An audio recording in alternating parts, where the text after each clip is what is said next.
ಕರ್ನಾಟಕದ ಮೂಡಣಬಾಗಿಲು ಮುಳಬಾಗಿಲು.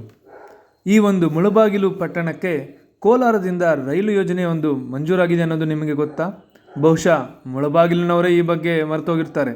ನಮಸ್ಕಾರ ಸ್ನೇಹಿತರೆ, ಕರ್ನಾಟಕದ ಮತ್ತೊಂದು ಮಹತ್ವದ ರೈಲ್ವೆ ಯೋಜನೆ ನೆನೆಗುದಿಗೆ ಬಿದ್ದಿದೆ. ಅದು ಕೋಲಾರ ಮತ್ತು ಮುಳಬಾಗಿಲು ನಡುವಿನ ಹೊಸ ರೈಲು ಮಾರ್ಗ ಯೋಜನೆ. ದಶಕಗಳ ಹಿಂದೆ ಮಂಜೂರಾದರೂ ಇನ್ನೂ ಈ ಯೋಜನೆ ಯಾಕೆ ಪೂರ್ಣಗೊಂಡಿಲ್ಲ? ಈ ವಿಳಂಬಕ್ಕೆ ಕಾರಣ ಯಾರು ಎಂದು ಈ ವಿಡಿಯೋದಲ್ಲಿ ಚರ್ಚೆ ಮಾಡೋಣ. ಕೋಲಾರ ಮುಳಬಾಗಿಲು ಹೊಸ ಮಾರ್ಗವು ಕಡಪ ಬೆಂಗಳೂರು ಮಾರ್ಗದ ಒಂದು ಭಾಗವಾಗಿದೆ. ಈ ಯೋಜನೆ 2008-9ರಲ್ಲೇ ಮಂಜೂರಾಗಿತ್ತು. ಈ ಮಾರ್ಗದಿಂದ ಕೇವಲ ಕೋಲಾರವಲ್ಲದೆ ಆಂಧ್ರ ಪ್ರದೇಶದ ಕಡಪ ಮತ್ತು ಬೆಂಗಳೂರಿನ ನಡುವೆ ಸಂಪರ್ಕ ಸುಧಾರಿಸಲಿದೆ. ಇದು ರಾಯಲಸೀಮಾದ ವ್ಯಾಪಾರ ಮತ್ತು ಪ್ರವಾಸೋದ್ಯಮಕ್ಕೆ ದೊಡ್ಡ ಉತ್ತೇಜನ ನೀಡುತ್ತದೆ. ಮೊದಲು ಇಲ್ಲಿ ಕಿರಿದಾದ ನ್ಯಾರೋ ಗೇಜ್ ಮಾರ್ಗವಿತ್ತು. ನಂತರ ಅದನ್ನು ಬ್ರಾಡ್ ಗೇಜ್ಗೆ ಪರಿವರ್ತಿಸಲಾಯಿತು. ಆದರೆ ಹೊಸ ಮಾರ್ಗ ನಿರ್ಮಾಣ ಮಾತ್ರ ಕನಸಾಗಿಯೇ ಉಳಿದಿದೆ. ಕೋಲಾರ ಜಿಲ್ಲಾ ಕೇಂದ್ರದಿಂದ ಕೆಂಬೋಡಿ ಭೀಮಾಪುರ ಮೂಲಕ ಮುಳಬಾಗಿಲು ಪಟ್ಟಣ ತಲುಪಲಿದ್ದ ಈ ಯೋಜನೆ ಕರ್ನಾಟಕದ ಗಡಿ ಪ್ರದೇಶವಾದ ಮಾದಘಟ್ಟದಲ್ಲಿ ಕೊನೆಗೊಳ್ಳುತ್ತದೆ. ಸುಮಾರು 50 ಕಿಲೋಮೀಟರ್ ಉದ್ದದ ಈ ಯೋಜನೆ ನಂತರ ಆಂಧ್ರ ಪ್ರದೇಶಕ್ಕೆ ಸಾಗುವ ರೈಲು ಮಾರ್ಗಕ್ಕೆ ಸೇರಿಕೊಳ್ಳುತ್ತದೆ.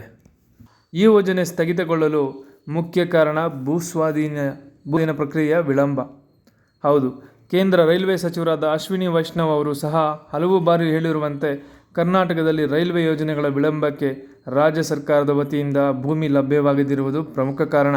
ಇದಕ್ಕೆ ಇಂಥ ಪಕ್ಷವೇ ಕಾರಣ ಎಂದು ನಾವು ದೂಷಿಸೋದು ಸರಿಯಿಲ್ಲ. ಯಾಕೆಂದರೆ 2008ರಿಂದ ರಾಜ್ಯದ ಎಲ್ಲ ಪ್ರಮುಖ ಪಕ್ಷಗಳು ಅಧಿಕಾರಕ್ಕೆ ಬಂದು ಹೋಗಿವೆ. ಆದರೆ ಪ್ರಮುಖ ರೈಲ್ವೆ ಯೋಜನೆಗಳಿಗೆ ಮಾತ್ರ ಒತ್ತು ಕೊಟ್ಟಿಲ್ಲ. ಇದಕ್ಕೆ ಇನ್ನೊಂದು ಎಕ್ಸಾಂಪಲ್ ಅಂದರೆ ವೈಟ್ಫೀಲ್ಡ್ ಕೋಲಾರ ಮಾರ್ಗ, ಚಿಕ್ಕಬಳ್ಳಾಪುರ ಪುಟ್ಟಪರ್ತಿ ಮಾರ್ಗ ಕೂಡ. ಎಲ್ಲ ಕಡೆಯೂ ಒಂದೇ ಸಮಸ್ಯೆ, ಭೂಸ್ವಾಧೀನ. ಕೋಲಾರ ಮುಳಬಾಗಿಲು ಮಾರ್ಗಕ್ಕೆ ಸುಮಾರು 337 ಹೆಕ್ಟೇರ್ ಭೂಮಿ ಬೇಕಾಗಿದೆ.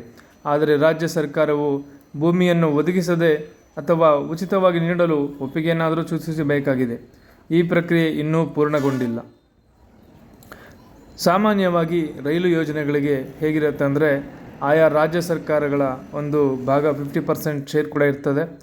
ಈ ಒಂದು ರೈಲು ಮಾರ್ಗ ಕಡಪವರೆಗೂ ಹೋಗುವುದರಿಂದ ಕರ್ನಾಟಕ ಮತ್ತು ಆಂಧ್ರ ಪ್ರದೇಶ ಸರ್ಕಾರಗಳು ಎರಡೂ ಸೇರಿ ವೆಚ್ಚವನ್ನು ಹಂಚಿಕೊಳ್ಳಬೇಕಾಗಿತ್ತು ಕೇಂದ್ರದ ಜೊತೆಗೆ.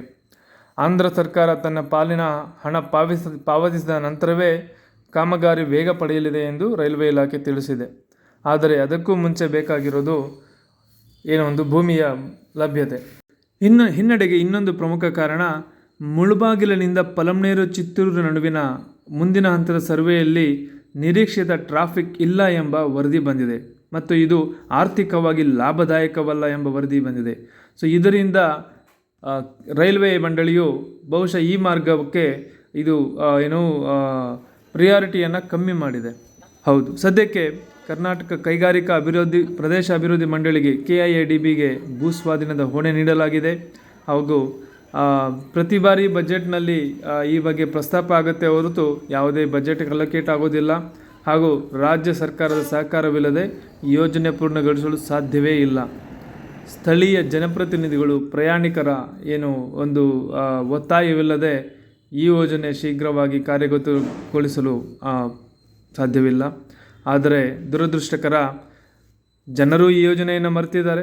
ಜನಪ್ರತಿನಿಧಿಗಳು ಕೂಡ ಈ ಬಗ್ಗೆ ತಲೆ ಕೆಡಿಸ್ಕೊಳ್ತಿಲ್ಲ. ಈ ಒಂದು ಹೆಚ್ಚುತ್ತಿರುವ ಜನಸಂಖ್ಯೆ ಹಾಗೂ ಹೆಚ್ಚುತ್ತಿರುವ ವೇಗದ ಕನೆಕ್ಟಿವಿಟಿಗೆ ಒಂದು ನೀಡಿದೆ. ಅದರ ಪ್ರಕಾರ ಯೋಜನೆಗಳು ಅನುಷ್ಠಾನಗೊಳ್ಳಬೇಕು.